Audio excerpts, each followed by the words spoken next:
اور آئندہ کل انشاءاللہ 10 محرم الحرام ہے، جس کو یوم عاشورہ بھی کہتے ہیں۔ یوم عاشورہ بہت زیادہ فضیلتوں والا دن ہے۔ 10 محرم الحرام کو بے شمار واقعات رونما ہوئے، اور سیدنا امام حسین رضی اللہ تعالی عنہ اور ان کے خاندان کی شہادتیں بھی 10 محرم الحرام کو ہوئی۔ تو یوم عاشورہ 10 محرم الحرام کو حدیث پاک کے مطابق 3 کام ایسے ہیں جو کرنے چاہیے۔ جن کاموں کے کرنے کا حکم ہے حدیث میں یا حضور سے ثابت ہیں، ہم وہ کام کریں۔ جن کاموں کا ثبوت نہیں ہے، کرنے کا حکم بھی نہیں ہے، ان کاموں سے ہم بچیں۔ تو 10 محرم کو 3 کام کرنے ہیں۔ ایک تو یہ دن توبہ استغفار کا دن ہے۔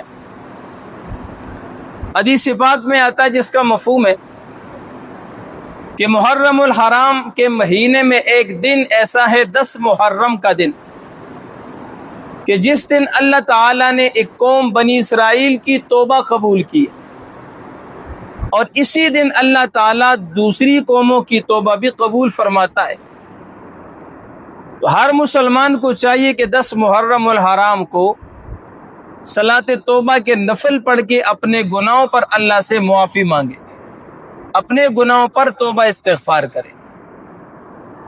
دوسرا جو عمل ہے وہ ہے 10 محرم الحرام کا روزہ رکھنا۔ یہ روزہ حضور سے ثابت ہے۔ ابتدائے اسلام میں جب رمضان کا حکم نہیں آیا تھا تو محرم کا روزہ فرض تھا۔ پھر جب رمضان کے روزے فرض ہوئے، اس کی فرضیت ختم ہو گئی۔ مستحب روزہ ہے، لیکن کوئی رکھے گا ثواب ہے، نہ رکھے گا گناہ نہیں ہے۔ حضور نے فرمایا، جس کا مفہوم ہے محرم کا یہ ایک روزہ، مجھے اللہ سے امید ہے کہ ایک گزشتہ سال گناہوں کا، صغیرہ گناہوں کا کفارہ بن جائے گا۔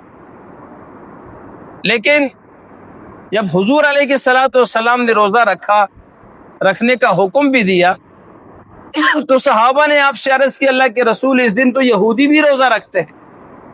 تو حضور علیہ الصلوۃ والسلام نے یہودیوں کی مشابہت سے بچنے کے لیے فرمایا، آئندہ تم صرف 10 محرم کا روزہ نہ رکھنا، بلکہ ساتھ ایک روزہ اور ملا لینا، یا شروع میں 9-10 کا ملا کر لو، یا 10-11 کا کر لو۔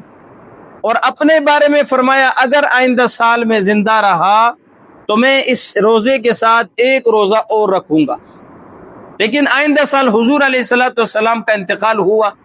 حضرات صحابہ کرام نے بعد میں جو روزے رکھے تو 2 روزے رکھے، 9-10 کا رکھا یا 10-11 کا رکھا ہے۔ تو دوسرا عمل ہے روزہ رکھنا۔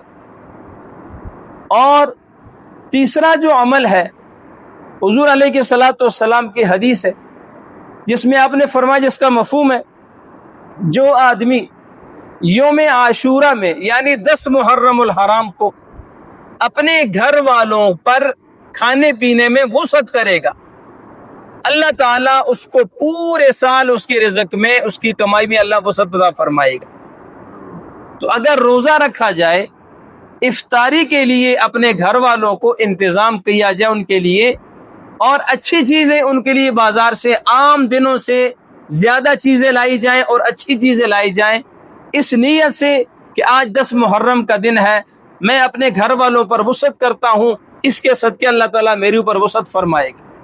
یہ 3 کام ہیں جو حدیث سے ثابت ہیں، اور یہ کرنے کے ہیں۔ ان میں ثواب ہے، توبہ استغفار کرنا، روزہ رکھنا، اور اپنے گھر والوں پر جو ہے وہ وسعت کرنا کھانے پینے کی چیزوں میں۔